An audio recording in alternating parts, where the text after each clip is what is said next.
変身。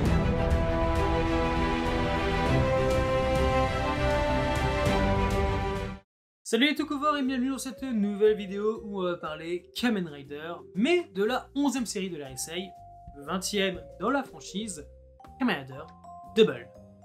Un show qui commença de manière quand même assez particulière, car bien plus on avance que d'habitude, ce qui causera les années à suivre un décalage, en commençant le 6 septembre 2009. La cause, l'échec critique de Kamen Rider Decade, qui va se conclure après 31 épisodes. Mais c'est pas ça le sujet.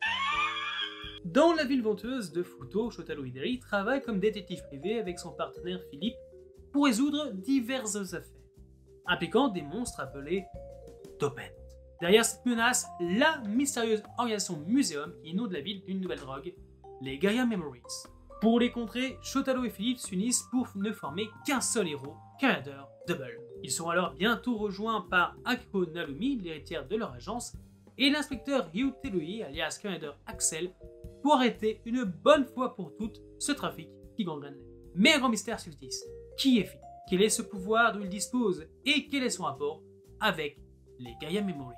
La première chose qu'on peut remarquer, c'est que Double ne veut pas être un rider normal, mais plus un retour aux sources, avec quelques nouveaux éléments, certes, plus qu'une extravagance, une explosion d'extravagance, pardon, qui montait de plus en plus dans les séries avant lui.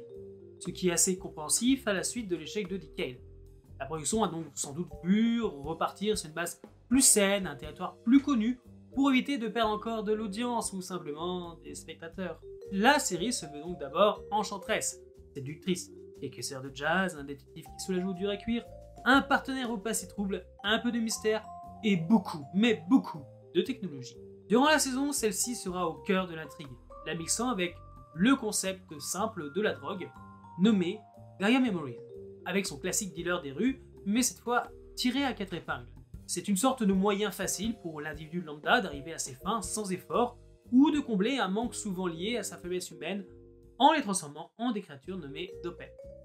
Car oui, on n'oublie pas d'où on vient. Kamen Rider a toujours été de ces séries qui montrent au grand jour l'imperfection humaine au travers de diverses intrigues, organisations ou héros qui se battent pour faire triompher leur vérité. La ville de Futo est donc en proie à une sérieuse menace, mais heureusement, un héros veille. Un héros qui en vaut deux, Kamen Rider Double.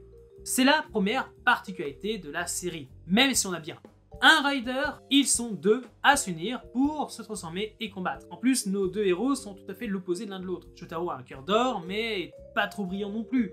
Est-ce que Philippe peut avoir accès à toutes les connaissances du monde qu'il garde pour lui-même, égoïste, et qui semble avoir que peu d'intérêt d'ailleurs pour le monde extérieur. Au fur et à mesure qu'ils travaillent ensemble, ils vont adopter tous les deux un peu la façon de penser de l'autre et deviennent des personnages bien plus intéressants, plus arrondis, plus humains. Ils sont souvent sérieux, mais pas au point de ne pas pouvoir fonctionner avec pas mal de situations comiques. La naïveté de Shotaro lui cause souvent des soucis, surtout avec les femmes. Et Philippe est comme un enfant à Noël quand il découvre quelque chose de nouveau, devenant obsédé rapidement, mais le jetant tout aussi rapidement quand quelque chose de plus fun, plus cool, plus brillant arrive. Des traits qui seront très bien repris dans la suite en manga, Futo Tente, Futo Pirai, et ça c'est cool. Leur patronne Akiko Narumi est le ressort comique de la série, avec ses explosions brillantes et sa collection apparemment sans fin de pantoufles sous-titrées, provenant à n'importe quelle situation ou occasion. Son personnage est à mes yeux le personnage issu de Kamen Rider existant à ce jour. Bien qu'on soit habitué au format héroïne potige, plante verte qui n'apporte pas vraiment grand chose et qu'on désespère souvent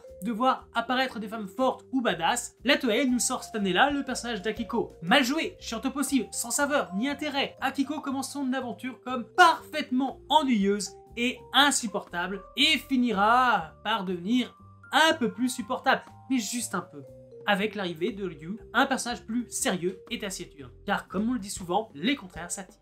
D'ailleurs, Ryu Terui est la deuxième particularité de la série. C'est le rider secondaire qui se transforme lui-même en moto, ce qui donnera lieu à un bon nombre de fanarts aux différents degrés de cringe. Mais vraiment, Ryu ne sort pas de nulle part, heureusement. Il est policier et même un bon, même si son attitude est assez déroutante pour son métier.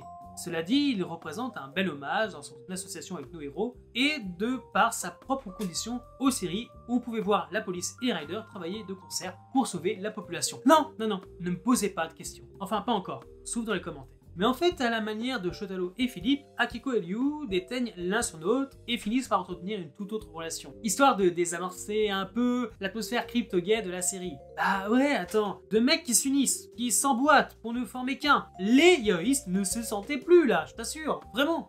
La formule de la série prend le format d'épisode en 2 parties avec un petit épilogue à la fin du style un an plus tard pour contenter tout le monde. Vraiment, hein, l'histoire bouclée. Ce choix donne aux éléments liés au détective une chance d'entrer correctement en jeu. On aura souvent droit au cours des épisodes à d'abondants rebondissements, mais si vous êtes observateur, un peu logique, vous les aurez vite compris avant même qu'ils arrivent. Car oui, la série s'avère quand même assez souvent prévisible. Mais c'est pas un mal, attention. Car même si vous avez tout prévu depuis très longtemps, cela ne gâche pas la satisfaction de voir les événements se dérouler à l'écran. Et de toute façon, il y aura forcément un ou deux trucs qui finira par vous prendre au dépourvu. Plus tôt, j'ai mentionné que Double avait une approche plus retour aux sources avec sa série, et que c'est quelque chose qui est très bien montré dans le costume du Rider lui-même.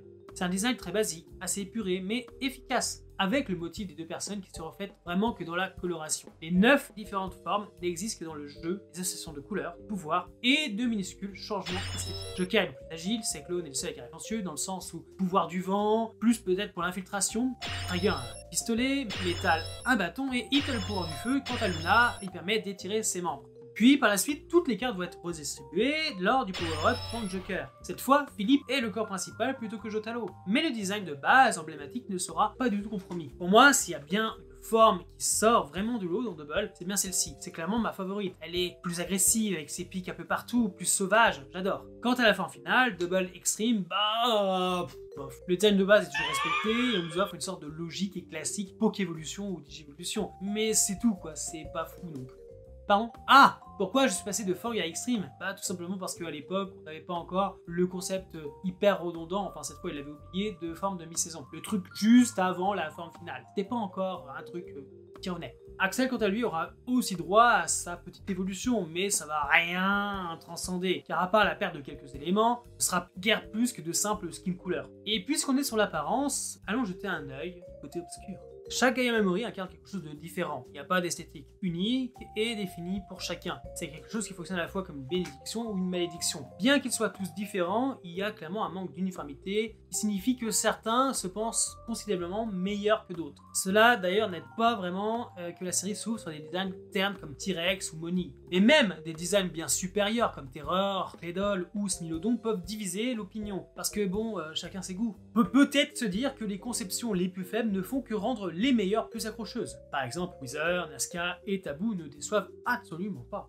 Mais comme pour les autres séries Kamen Rider, ce n'est pas toujours le look qui fait le monstre, c'est surtout la personne. La famille Sonozaki, composée de Ryubi, le Terror Dopent, et de ses filles Saiko, le Taboo Dopent, et Wakana, le Claydol Dopent, sont les méchants parfaits parce qu'ils sont humains. Leur vision tordue de Futo et de leur mission dans la vie est ce qui rend les personnages vraiment menaçants. Et ils évoluent tout au long de la série, tout autant que les protagonistes. Les autres antagonistes clés qui vont et viennent, comme Kiriko, le Nazca Dopent, et Shinkuro, le Wizard Dopent, sont assez opposés à tout ce petit monde, avec l'un honorable et l'autre clairement flou de pouvoir. Et même parmi les Dopent uniques, la variété des motifs et des personnalités est stupéfiante, et les dépeint souvent comme des méchants avant même qu'ils ne se soient transformés, prouvant alors que ce n'est pas la forme monstre qui fait la monstruosité de la personne. Rider Double nous présente également une menace potentiellement plus grande qui a joué un rôle dans la franchise de la Fondation X. On n'en voit pas beaucoup pour commencer. Les graines sont juste semées dans Double, seront poursuivies dans Rose, Forze et ainsi de suite. Mais malheureusement, celle-ci sera potentiellement oubliée pour se faire de nouveau connaître par surprise, pour un final s'apparentant à un beau pétard mouillé. L'intrigue la plus attendue en 10 ans d'Essay Rider, phase 2 d'Essay Rider, aura été la plus décevante. A côté de ça, Double et Axel ne sont pas les seuls Kamen Rider présentés dans le lore. Les films jouent un rôle hyper important dans le récit global et sont référencés à plusieurs reprises d'après l'endroit où ils se déroulent dans la chronologie de la série. Le nombre total de Riders canoniques apparaissant dans la série est donc porté à 4. Le Movoir Biggest Night explique non seulement les origines de Double, mais présente également Sokuchi Narumi, patron et mentor de Shotaro, père d'Akiko, mais aussi Rider Skull. Bien que ces apparitions soient éphémères, Skull joue un rôle énorme dans Double. Sokichi est tout ce que Shotaro aspire à être, tout en sauvant Philippe de Muséum et en mettant les deux sur la voie pour devenir Double. Le personnage est une fondation hyper importante à la série. La culpabilité initiale de Shotaro pour sa mort se reflètera très souvent dans sa nature amateur dans pas mal d'épisodes, ainsi que de son incapacité à dire la vérité à Akiko sur son père. Puis le long métrage de Double, A2Z, The Game Memory of Fate, nous présente Kasumi Daido, un Kamen Rider éternel issu d'un projet rival au Game Memories de Museum. Bien qu'Eternal ait beaucoup moins d'impact sur le récit global que Skull, ça ne rend pas sa présence moins utile, puisqu'on aura également droit avec eux à des films préquels après l'achèvement de la série, continuant alors à renforcer le lore de Double. Kamen Rider is Kamen Rider Double and Decade Movie War 2010, Kamen Rider Double Forever A2Z The Game Memory of Fate, Kamen Rider is Kamen Rider Oz and Double Fit Skull Movie War Core, et enfin Kamen Rider Double Returns, Kamen Rider Axel et Kamen Rider Eternal.